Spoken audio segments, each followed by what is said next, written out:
Good morning મિત્રો, ધોરણ 11 અને ફિઝિક્સ ની અંદર આજનું આપણું લેક્ચર નંબર 29 શરૂ છે. આપણું ચેપ્ટર નંબર 2 અને એના જેડબલઈ અને નીટ માટેના એમસીક્યુ. લાસ્ટ લેક્ચર ની અંદર આપણે 23, 24, 25 અને 26 આ 4 એમસીક્યુ બાકી રહી ગયેલા હતા. એ 4 પૂરા કરી અને પછી આપણે 59 સુધીના એમસીક્યુ જોવાના છે. ઓકે મિત્રો, એમસીક્યુ શરૂ કરું તે પેલા કેટલાક અચળાંક જે 12મા ધોરણમાં આવે છે, પણ 12મા ધોરણમાં આવે છે પણ તમને કેટલીક સમજૂતી આપીશ તો તમે એના પારિમાણિક સૂત્ર મેળવી શકશો. પહેલા તો આ પ્લાન્ક અચળાંક, બીજો સાર્વત્રિક ગુરુત્વાકર્ષણનો અચળાંક g, ત્રીજો આ એપ્સાઇલોન નોટ. એ પારિમાણિક સૂત્ર કઈ રીતે મેળવવા? પહેલો તો તમને જો પ્લાન્ક અચળાંકની વાત કરું મિત્રો, તો એક સૂત્ર આવે છે ઊર્જા E બરાબર hf. અહીંયા h બરાબર E/f થશે મિત્રો. E એટલે ઊર્જા અને f એટલે આવૃત્તિ થશે. ઓકે, તમે ઊર્જાનું પારિમાણિક સૂત્ર મૂકો તો m1L2 T-2 અને આવૃત્તિનું પારિમાણિક સૂત્ર T-1. તો મિત્રો આ m1L2 T-1 થાય. તો આ રીતે તમે પ્લાન્ક અચળાંકનું પારિમાણિક સૂત્ર મેળવી શકો.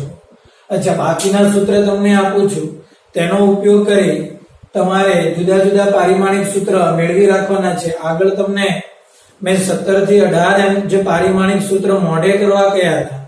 અચ્છા, આ મોઢે નહીં કરો તો કશો વાંધો નહીં, પણ આ સૂત્રનો ઉપયોગ કરીને તમે પારિમાણિક સૂત્ર મેળવી શકો. પહેલું આ h થયું. ઓકે, હવે બીજું આ g નું પારિમાણિક સૂત્ર કઈ રીતે મેળવશો? ગુરુત્વાકર્ષણનો સાર્વત્રિક અચળાંક. મિત્રો 12મા ધોરણમાં એક સૂત્ર આવે છે અને એ છે F બરાબર G m1 m2/r². F એટલે બળ, m1 અને m2 એટલે બંને દળ છેદમાં r². તો તમે g ને કરતા બનાવો તો g બરાબર F r²/m1 * m2. મિત્રો અહીંયા બળનું પારિમાણિક સૂત્ર મૂકો, r એટલે અંતરનું પારિમાણિક સૂત્ર મૂકી તેનો વર્ગ કરો અને છેદમાં દળનું પારિમાણિક સૂત્ર 2 વાર મૂકો કેમ કે ગુણાકાર છે અને ફાઇનલી સાદુરૂપ આપશો એટલે તમને ગુરુત્વાકર્ષણનો સાર્વત્રિક અચળાંક g નું પારિમાણિક સૂત્ર મળી જશે. હવે છે વાત સમજમાં. આ બીજો અચળાંક થયો. ચાલો ત્રીજું પારિમાણિક સૂત્ર અને એ છે મિત્રો એપ્સાઇલોન નોટ. વારંવાર એપ્સાઇલોન નોટ આવે છે.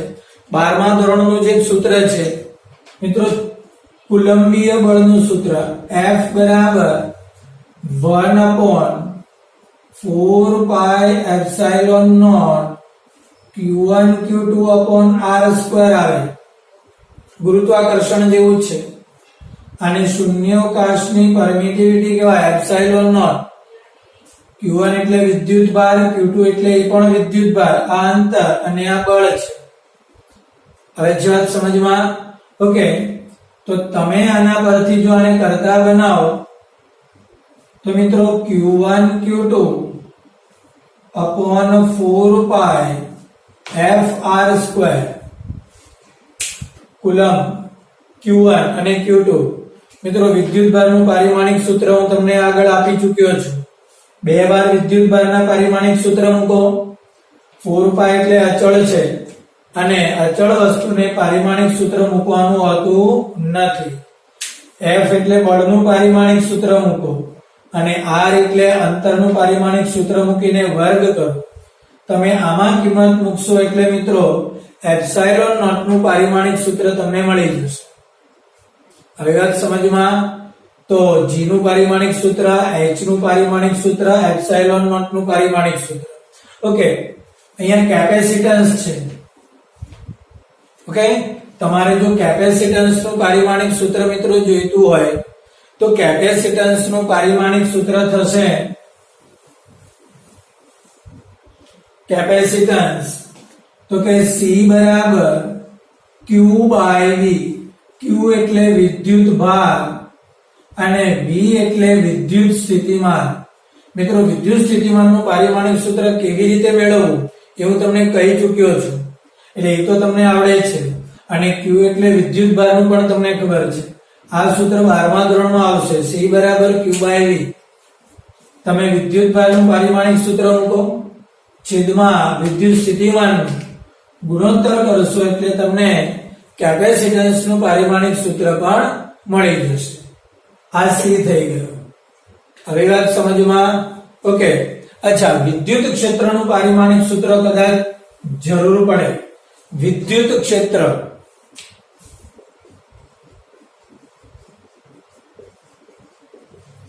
તો મિત્રો તેનું સૂત્ર છે E બરાબર V upon D. મિત્રો V એટલે વિદ્યુત સ્થિતિમાન અને D એટલે અંતર થશે. આવી તમે જાણો છો વિદ્યુત સ્થિતિમાન અને અંતર, આમાં બી કિંમત મૂકશો તો તમને વિદ્યુત ક્ષેત્ર અથવા તો વિદ્યુત ક્ષેત્રની તીવ્રતા આવું પણ લખેલું હોય તો એ પણ પારિમાણિક સૂત્ર તમે મેળવી શકશો. ઓકે, તો E નું પારિમાણિક સૂત્ર V upon D પરથી મળશે. અચ્છા, આ જ રીતે ચુંબકીય ક્ષેત્રનું પણ પારિમાણિક સૂત્ર તમને મળી શકે. ઓકે, એ કેવી રીતે? તો એક બીજું સૂત્ર આવે છે C is equal to E by B. E એટલે વિદ્યુત ક્ષેત્ર અને B એટલે ચુંબકીય ક્ષેત્ર. C એટલે પ્રકાશનો વેગ. મિત્રો અહીંયા વેગનું પારિમાણિક સૂત્ર મૂકો, અહીંયા વિદ્યુત ક્ષેત્રનું પારિમાણિક સૂત્ર એટલે કે અહીંથી જે તમને મળ્યું એ મૂકી દો અને B ને કરતા બનાવો તો તમને ચુંબકીય ક્ષેત્રનું પણ પારિમાણિક સૂત્ર મળે. આ 12મા ધોરણમાં આવતું સૂત્ર છે. ફરી પાછું વિદ્યુત ક્ષેત્ર મેળવવું હોય તો E બરાબર V by D. V એટલે વિદ્યુત સ્થિતિમાન અને D એટલે અંતર અને C બરાબર E by B. અહીંયા C એટલે કેપેસિટન્સ નથી મિત્રો, C એટલે પ્રકાશનો વેગ છે. ઓકે, આ E એટલે વિદ્યુત ક્ષેત્રની તીવ્રતા જે આના પરથી મળે, આમાં કિંમત મૂકશો તો તમને મિત્રો ચુંબકીય ક્ષેત્રની તીવ્રતા મળી જશે. આવી વાત સમજમાં. સૌથી પહેલા વિડિયો આટલો પુશ કરી આ જેટલા પારિમાણિક સૂત્ર મેળવવા કહ્યું એટલા પારિમાણિક સૂત્ર તમારી બુકમાં જાતે મેળવો. જરૂર પડે તો 2 વાર મેળવો અને પ્રેક્ટિસ કરો અને ત્યાર પછી હવેના MCQ માં આપણે આગળ વધીએ. ઓકે મિત્રો, ચાલો મિત્રો આજના MCQ મોટાભાગના MCQ માં હું તમને હિન્ટ આપવાનો છું. લગભગ તમારે MCQ માં મહેનત જાતે કરવી પડશે. ઓકે, ચાલો શરૂ કરીએ. 59 આપણને એવું કહે છે કે એપ્સિલોન નોટ L અને V આ ત્રણ રાશિઓ ભેગી થઈ શાનું પારિમાણિક સૂત્ર આપશે. મિત્રો મારે કશું તમને કહેવાની જરૂરિયાત નથી. એપ્સિલોન નોટ હમણાં જ મેં તમને શીખવાડ્યું એ પ્રમાણે એપ્સિલોન નોટ નું પારિમાણિક સૂત્ર મૂકી દો. હાલ ન ખબર પડી હોય અથવા તો જો મોઢે ન રાખી શક્યા હો તો કોષ્ટકમાંથી જોઈ લો. એપ્સિલોન નોટ નું પારિમાણિક સૂત્ર મૂકો, L એટલે લંબાઈનું પારિમાણિક સૂત્ર મૂકો અને V એટલે વિદ્યુત સ્થિતિમાન જે આપણે આગળ યાદ રાખી ચૂકેલા છે. આ ત્રણે ત્રણના પારિમાણિક સૂત્ર મૂકી ગુણાકાર કરો તો મિત્રો તમને જે પારિમાણિક સૂત્ર મળશે એ પારિમાણિક સૂત્ર કઈ ભૌતિક રાશિનું છે એ પણ તમે ચકાસી શકો છો. હવે વાત સમજમાં. તો આ થયો તમારો 59. ચાલો એ જ રીતે MCQ નંબર 60 સૂત્ર આપે છે મિત્રો x બરાબર 3 c સ્ક્વેર b સ્ક્વેર તો આમાં x નું પારિમાણિક સૂત્ર મેળવવાનું કહે છે. કઈ રીતે મળશે? બહુ સિમ્પલ. આ બાજુ બધાના પારિમાણિક સૂત્ર મૂકી દો. 3 નું પારિમાણિક સૂત્ર બનતું નથી એટલે 0 0 0 c એટલે કેપેસિટન્સ. કેવી રીતે મેળવવાનું તમને હમણાં શીખવાડી ગયો. c બરાબર q/v. ત્યાંથી c મેળવીને અહીંયા મૂકી દો. અચ્છા, નથી મેળવવું તો હાલ કોષ્ટકમાંથી લઈને કેપેસિટન્સ નું પારિમાણિક સૂત્ર મૂકો, તેનો સ્ક્વેર કરો. બાજુમાં b એટલે ચુંબકીય ક્ષેત્ર, એ પારિમાણિક સૂત્ર બી હમણાં મેં તમને શીખવાડ્યું. નથી મેળવવું, યાદ નથી તો કોષ્ટકમાંથી જોઈને અહીંયા મૂકી દો. ઓકે, તો કિંમત મૂકતા તમને x નું પારિમાણિક સૂત્ર મળી જશે. મિત્રો, હું તમને સલાહ આપીશ કે પહેલા જે 18 સુધીના પારિમાણિક સૂત્ર આપ્યા એ જ યાદ રાખો. બાકીના જેમ જરૂર પડે તેમ મેળવી લો. બધા યાદ રાખશો તો ગૂંચવણમાં ખોટું પારિમાણિક સૂત્ર લખાશે, માર્ક્સ ગુમાવશો. સિમ્પલ છે. દાખલા તરીકે તમારે b મેળવવું છે તો b મેળવવા માટે પહેલા શું મેળવશો? e મેળવશો. બરાબર છે? e મેળવી લો, પછી તેના પરથી b મળી જશે. ક્લિયર? ઓકે, તો આમાં બંનેના પારિમાણિક સૂત્ર મૂકી તેનો સ્ક્વેર કરો એટલે x નું પારિમાણિક સૂત્ર મળશે મિત્રો. ઓકે, આ જ રીતે 57 નંબરનો MCQ જો. હવે અહીંયા x બરાબર 3y z² આપે છે. અહીંયા z એટલે ચુંબકીય પ્રેરણ, એટલે આ જે b નું પારિમાણિક સૂત્ર હતું ને એ જ તમારે અહીંયા મૂકવાનું છે, ખાલી સંજ્ઞા બદલેલી છે. ઓકે, ફરી પાછું z એટલે આ જે b નું પારિમાણિક સૂત્ર મૂક્યું એ જ તમે કોની જગ્યા પર મૂકશો? z ની જગ્યા પર.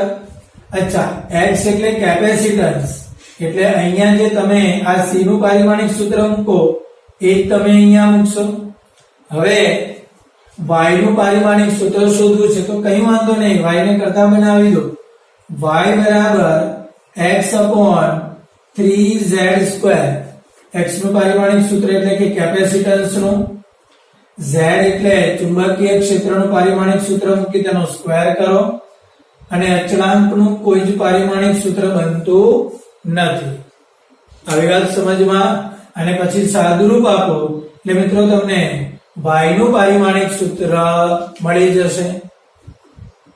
આવી વાત સમજમાં. ઓકે, મહેનત કરવાની છે. જો અહીંયા તમને હિન્ટ આપું છું. ઓકે, એટલે આ હિન્ટ નો ઉપયોગ કરીને MCQ ની પ્રેક્ટિસ કરવાની છે તમારી નોટમાં.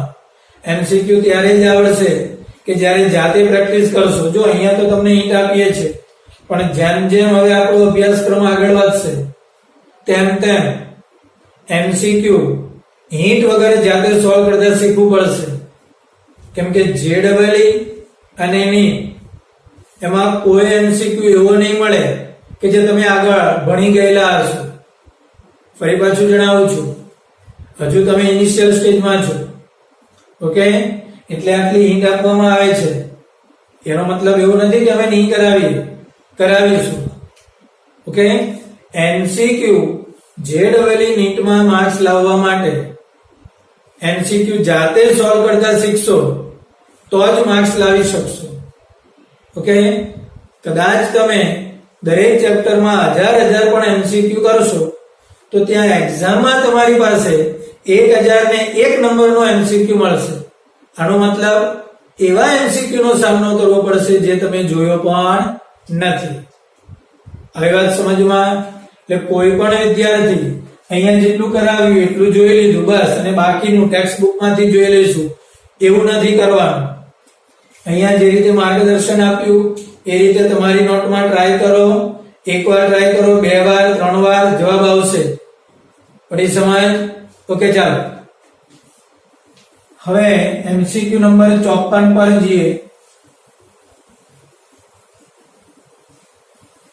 મિત્રો, 54 માં તમને આખો જ MCQ અહીંયા ઘડી કરાવીશ તો એનો ઉપયોગ કરીને 56 નંબરનો પણ MCQ તમને આવડશે. શું કહે છે? જો સૂત્ર આપેલું છે x બરાબર v0/a 1 - e⁻ minus a into T. Okay, તો આમાં આપણને એવું કહે છે કે a નું પારિમાણિક સૂત્ર કેટલું હશે. એક વસ્તુ ધ્યાનમાં રાખો, આ e ની જે ઘાત છે ને તેનું પારિમાણિક સૂત્ર 0 0 0 બને. આ યાદ રાખજો, e ની જે ઘાત બની એનું પારિમાણિક સૂત્ર 0 0 0 બને. મતલબ કે a ઇન્ટુ ટી બરાબર m0 l0 t0. ઓકે, તો એનું પારિમાણિક સૂત્ર તો મારે શોધવું છે, ઇઝ ઇક્વલ ટુ આ m0 l0 આ t0. મિત્રો આ t છેદમાં જશે, આ t છેદમાં જશે તો એ t1 થયો. તો પારિમાણિક સૂત્ર m0 l0 t-1 આવી ગયો. તો કન્સેપ્ટ તમારે શું યાદ રાખવાનો છે કે e ની જે ઘાત બની એ પારિમાણિક સૂત્ર કેવું લેવાનું, 0 0 0. બોલો, આવી વાત સમજમાં ક્લિયર? તો આ રીતે તમને a નું પારિમાણિક સૂત્ર મળી જશે. આવી વાત સમજમાં? ઓકે, તો આ થયો તમારો MCQ નંબર 54. મિત્રો 52 નંબરનો MCQ પર આપણે જઈએ. જો MCQ નંબર 52, એકમ ક્ષેત્રફળ અને એકમ સમય દીઠ વહેતું દળ એ કોના સમપ્રમાણમાં છે? તો કે p ની x ઘાત v ની y ઘાતના સમપ્રમાણમાં છે. તો મિત્રો આપણને એવું કહે છે કે x અને y કેટલા થશે. ઓકે, તો મિત્રો પહેલી વાત તો એ કે દાખલા તરીકે એકમ ક્ષેત્રફળ દીઠ જે દળ છે તેનું પારિમાણિક સૂત્ર શું થાય? અચ્છા, એ રાશિને કોઈ સંજ્ઞા આપણે આપી દઈએ મિત્રો. ધારો કે કેપિટલ A કહી દઉં, તો હું સૂત્ર આવી રીતે લખી શકું, કેપિટલ A ચલે છે p ની x અને v ની y ઘાત. ઓકે, p ની x ઘાત અને v ની y ઘાત. હવે આ a એટલે શું છે? ફરી પાછું વાંચો, એકમ ક્ષેત્રફળ અને એકમ સમય દીઠ વહેતું દળ. તો મિત્રો આનું સૂત્ર શું બને? તો કે દળના છેદમાં ક્ષેત્રફળ ગુણ્યા સમય. ફરી પાછું આનું સૂત્ર શું બનશે? એકમ ક્ષેત્રફળ અને એકમ સમય દીઠ વહેતું દળ. એટલે દળના છેદમાં ક્ષેત્રફળ કરો અને સમય કરો. તો પારિમાણિક સૂત્ર શું બનશે? દળ એટલે m1, ક્ષેત્રફળ એટલે l2, સમય એટલે t1. તો ફાઇનલી શું બન્યું? m1 l2 t l-2 t-1 થશે. પડી સમજ? ચાલો, હવે અહીંયા દાખલા તરીકે આને હું દૂર કરું તો મારે અહીંયા અચળાંક મૂકવો પડશે.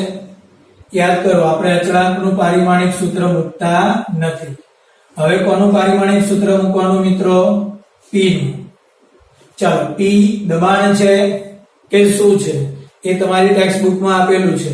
દબાણ હોય તો દબાણનું પારિમાણિક સૂત્ર મૂકો, વેગમાન હોય તો વેગમાનનું પારિમાણિક સૂત્ર મૂકો. જે આપેલું છે તે પારિમાણિક સૂત્ર મૂકો, તેની x ઘાત થઈ જશે. ચાલો, v એટલે આઈ થિંક વેગ હશે, તો વેગનું પારિમાણિક સૂત્ર મૂકો, તેની y ઘાત થઈ જશે. બોલો, આવી વાત સમજમાં?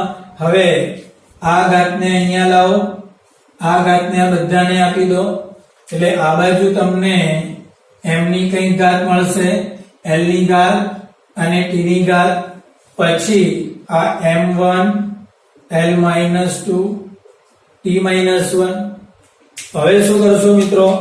આ m ની જે ઘાત અહીંયા આવશે એ ઘાત સરખાવો એટલે એક સમીકરણ મળશે, આ ઘાત સરખાવો એટલે બીજું સમીકરણ મળશે, આ ઘાત સરખાવો એટલે ત્રીજું સમીકરણ મળશે. અને સાદુરૂપ આપી દો, લોપની રીત કરો કે મિત્રો તમને x અને y બંને મળી જશે. બોલો, હવે છે વાત સમજમાં? આવડે છે તમને? ઓકે, ફરી પાછું જણાવું, આ નથી ખબર તો કદાચ આ ન ખબર હોય તો એ મેં તમને પારિમાણિક સૂત્ર આપી દીધું, બાકીના પારિમાણિક સૂત્ર તમને આવડે છે. પી દબાણ હોય તો દબાણ મૂકો, વેગમાન હોય તો વેગમાન મૂકો. તમારી બુકમાં પી જે રાશિ આપેલી છે તે પારિમાણિક સૂત્ર અહીંયા મૂકી દો અને આ પારિમાણિક સૂત્ર શું બનશે? દળના છેદમાં ક્ષેત્રફળ ગુણ્યા સમય. ક્લિયર? એમસીક્યુ તમારી નોટમાં પૂરો કરવાનો રહેશે.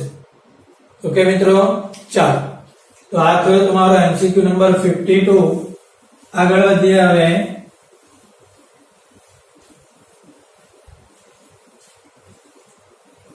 ઓકે, 51.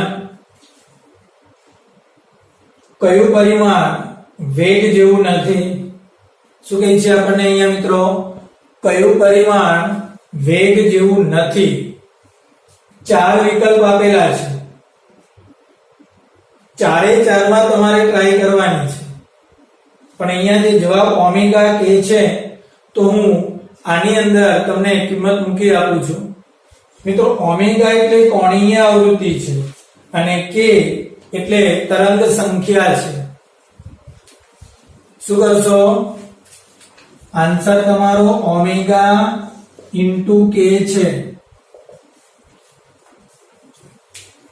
ઓકે, તો મિત્રો આ જે ઓમેગા છે, ઓમેગા એટલે કોણીય આવૃત્તિ થાય અને કે એટલે તરંગ સંખ્યા થાય.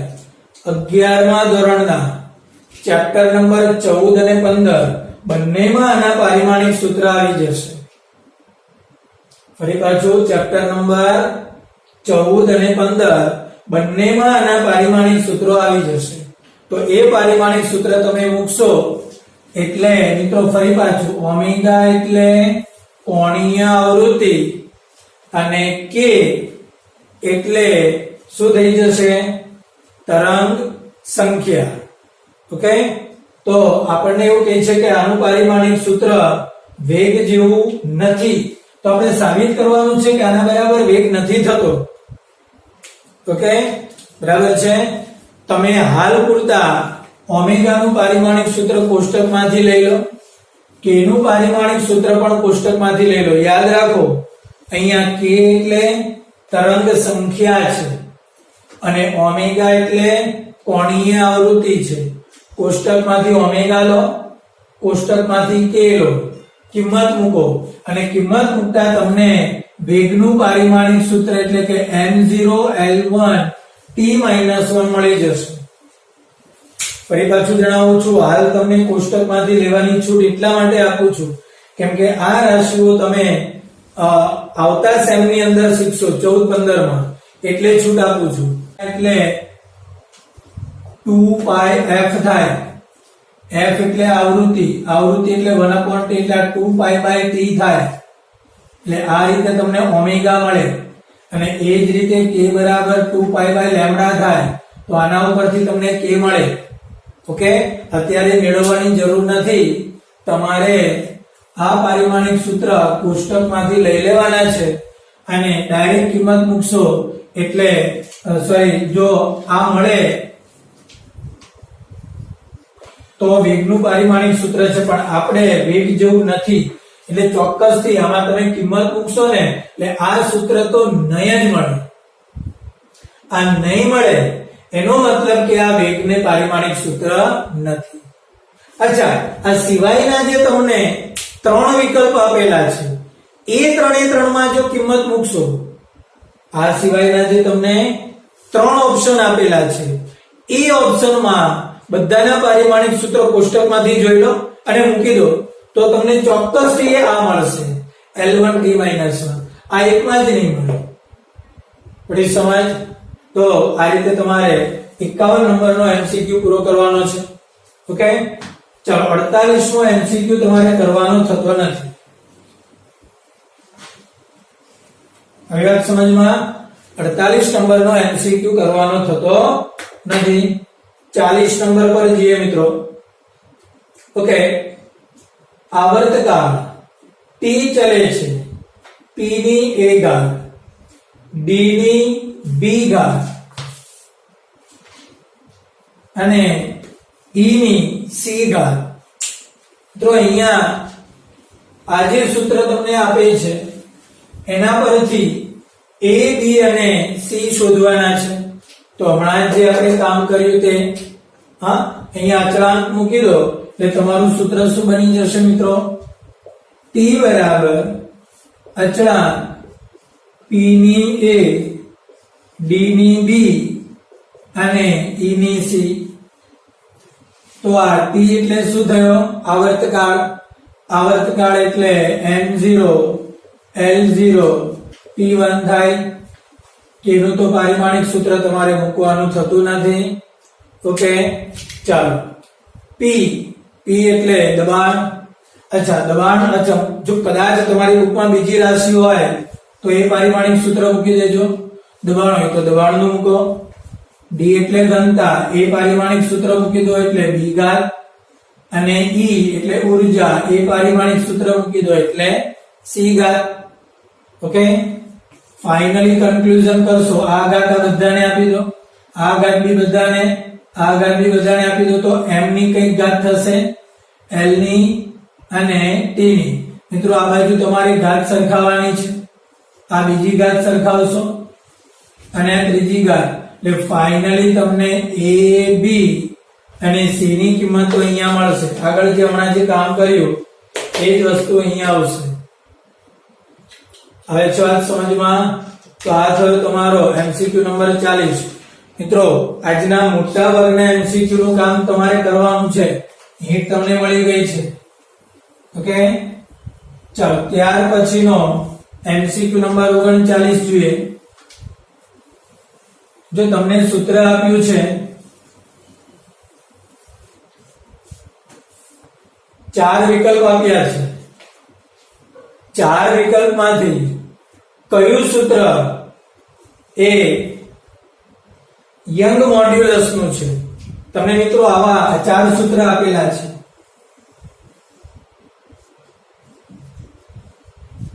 ઓકે, તો આ 4 સૂત્રોમાં પારિમાણિક સૂત્ર મૂકવાના અને જુઓ કોનું પારિમાણિક સૂત્ર યંગ મોડ્યુલસ ની સાથે મળે છે. મિત્રો યંગ મોડ્યુલસ નું પારિમાણિક સૂત્ર દબાણ જેવું જ થાય. અને દબાણનું પારિમાણિક સૂત્ર કેટલું હતું? m1 l-1 t-2. ફરી પાછું આ પારિમાણિક સૂત્ર કોનું છે? દબાણ. આવું જ પારિમાણિક સૂત્ર કોનું આવ્યા? સ્થિતિ. આ યંગ મોડ્યુલસ છે. 11મા ધોરણમાં સેમ 2 માં આવશે. યંગ મોડ્યુલસ બોલો કે પછી બલ્ક મોડ્યુલસ બોલો, એ પારિમાણિક સૂત્ર આ જ આવશે. તમારે 4 વિકલ્પ આપેલા છે. 4 માં પારિમાણિક સૂત્ર મૂકવાના અને ચેક કરવાનું છે કે કોનો જવાબ આવો આવે છે. અત્યારે હું આ એકમાં કિંમત મૂકું છું, બાકીનું કામ તમારે ત્યાં જાતે કરવાનું રહેશે. ચાલો આ જરાક જોઈએ. F1 A2 અને v⁻². ફરી પાછું F1 A2 v⁻⁴ છે. ચાલો જો F એટલે મિત્રો બળ થાય, તો બળનું પારિમાણિક સૂત્ર કેટલું થશે? m1 l1 t-2. Okay, I think a એટલે પ્રવેગ આપેલો છે. હવે a એટલે પ્રવેગ હોય તો મિત્રો l1 t-2 અને તેનો સ્ક્વેર થશે. ચાલો, v એટલે વેગ થાય અને વેગનું પારિમાણિક સૂત્ર l1 t-1 અને એની -4 થાય. ઓકે, તો કેટલા થશે? જો m1 l1 t-2 આ l2 t-4 થશે. આ કેટલા થશે? l-4 અને t આ માઈનસ એટલે +4 થશે. હવે જો પહેલી વાત તો આ ઉડી જશે. ઓકે, તો m કેટલો થયો? જો m1 અચ્છા L કેટલા થશે? આ 2 ને 1 3 3 - 4 એટલે L - 1 થશે. અચ્છા T કેટલો થશે? T - 2 ચેક કરો, આવી ગયો જો છે.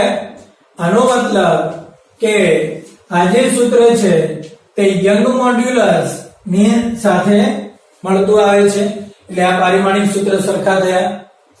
આ સિવાયના જે 3 વિકલ્પ આપેલા છે મિત્રો, એ ત્રણ વિકલ્પમાં તમારે ટ્રાય કરવાની છે અને ચેક કરો કે આવો જવાબ મળે છે. લગભગ તો નહીં જ મળે, પણ છતાં બી ટ્રાય તમારે કરવાની રહેશે. આવે છે વાત સમજમાં? ક્લિયર? તો આ થયો આપણો MCQ નંબર 39. ઓકે, ચાલો હવે લાસ્ટ લેક્ચરના જે MCQ આપણે બાકી હતા એ અહીંયા જોઈ લઈએ. મિત્રો સૂત્ર આપે છે T ચલે છે P ની A ઘાત, D ની B ઘાત અને S ની C ઘાત. તો A, B અને C શોધવાના છે. આવા આપણે 2 MCQ હમણાં કર્યા, છતાં બી તમને પાછી આના માટેની પણ એક તમને આપી રાખું. ઓકે, શું કરશો? તો સિમ્પલ કે અચળાંક મૂકી દો, એટલે આ T બરાબર અચળાંક K, P ની A, D ની B અને S ની C. આનું પારિમાણિક સૂત્ર અહીંયા મૂકો. MLT જે હશે એ હવે તમારા પર છે. K નું પારિમાણિક સૂત્ર આપણે મૂકવાના નથી. P એટલે દબાણનું પારિમાણિક સૂત્ર મૂકો અને તેની A ઘાત, ઘનતાનું પારિમાણિક સૂત્ર મૂકો તેની B ઘાત, પૃષ્ઠતાણનું પારિમાણિક સૂત્ર મૂકો અને C ઘાત. જો આ દબાણ અને ઘનતા તો તમને મોઢે હોવા જોઈએ. કદાચ આ મોઢે ન હોય પૃષ્ઠતાણ તો તે કોષ્ટકમાંથી જોઈ લો. અને આ T એટલે આવર્તકાળ હોય તો T1 થશે. ઓકે, એ તમારી બુકમાંથી જે કઈ બી રાશિ આપેલી છે પ્રમાણે મૂકી બંને બાજુ ઘાત સરખાવો, અને ઘાત સરખાવો એટલે મિત્રો તમને A, B અને C આ ત્રણે કિંમતો મળી જશે. હવે છે વાત સમજમાં? તો આ થયો તમારો MCQ નંબર 26. ચાલો ત્યાર પછી 25 પર જઈએ. તો 25 માની અંદર એક સૂત્ર આપેલું છે મિત્રો, અને એ સૂત્ર છે μ0 C E²/2h. આનું પારિમાણિક સૂત્ર શું થાય? એકદમ ઈઝી. μ0 કોષ્ટકમાંથી લઈ લો, મહેનત નહીં કરો. ઓકે, કેમ કે એ 12મા ધોરણના 3જા સેમ ની અંદર આવશે ને અત્યારે તેનું સૂત્ર પણ મારે તમને આપવાનો કોઈ મતલબ નથી, વ્યર્થ મેટર છે. C એટલે પ્રકાશનો વેગ, E એટલે વિદ્યુત ભાર, હા H એટલે એ મેં તમને હમણાં કહી દીધું એ પ્લાન્ક અચળાંક. આ માત્ર μ0 કોષ્ટકમાંથી લઈ લો અને કિંમત મૂકવાનો, સ્ક્વેર કરવાનો છે ને સાદુરૂપ આપો એટલે તમને એ પારિમાણિક સૂત્ર મળી જશે. ઓકે, ટેન્શન નહીં લો કે મારે કોષ્ટકમાંથી જોવાનું છે. જેમ જેમ તમારું ચેપ્ટર આગળ વધશે, જેમ જેમ તમે 12મા ધોરણમાં આગળ વધશો તેમ તેમ બધાનો પરિચય આવશે. ઓકે, જે તમને આપી શકાય તેમ છે તે સૂત્ર આપ્યા છે, પણ અમુક સૂત્ર એવા છે જે તમારા મગજમાં ઉતરે જ નહીં, કેમ કે એ થિયરી ચાલે, ચેપ્ટર ચાલે, એના વગર તેનો મેળ નહીં પડે. તો આવા જે પારિમાણિક સૂત્ર છે એ કોષ્ટકમાંથી લઈ લેવા બેટર છે. ઓકે, ચાલો 24 પર જઈએ.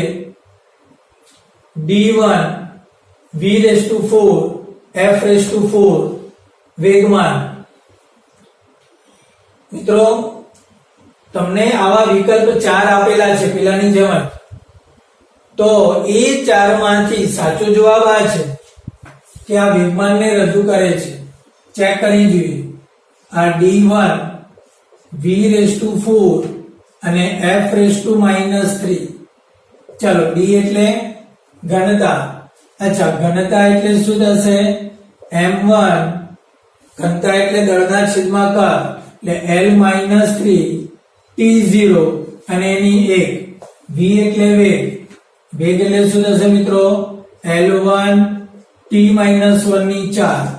તો આ F એટલે આવૃત્તિ છે, એટલે મિત્રો આવૃત્તિનું પારિમાણિક સૂત્ર આવૃત્તિ એટલે 1/t એટલે t⁻⁻1 થાય અને એની આ -3 ઘાત થાય તો મિત્રો આ m1 l-3 t0 આ l1 t-4 અને મિત્રો અહીંયા આ t3 થયો તો તમે ચેક કરો જો આ m1 થશે l જો l અહીંયા l-3 અને આ l1 એટલે l-2 થશે અને અહીંયા જો તો આ t એ -1 થશે ઓકે ફરી પાછું આ d એટલે ઘનતા દળના છેદમાં કર એકમ કદ દીઠ દળને આપણે ઘનતા કહીશું ઓકે એટલે m1 l-3 આ t0 અચ્છા v એટલે વેગ l1 t-1 ઓકે તો મિત્રો અહીંયા પાછી ભૂલ થાય એની 4 ઘાત એટલે l ની 4 ઘાત થશે ઓકે તો l ની 4 ઘાત આમાંથી જાય -3 + 4 એટલે આ 1 થશે તો આ સાદુરૂપ જો વેગમાનનું પારિમાણિક સૂત્ર p = mv એટલે m1 અને v એટલે l1 t-1 ચેક કરવા જો આ વેગમાનના પારિમાણિક સૂત્ર સાથે મળતું આવી ગયું એનો મતલબ કે આ સૂત્ર વેગમાનનું છે આ સિવાયના 3 સૂત્રોમાં તમારે કિંમત મૂકવાની છે અને ચેક કરવાનું છે કે પારિમાણિક સૂત્ર ક્યાં બંધ બેસતું આવે છે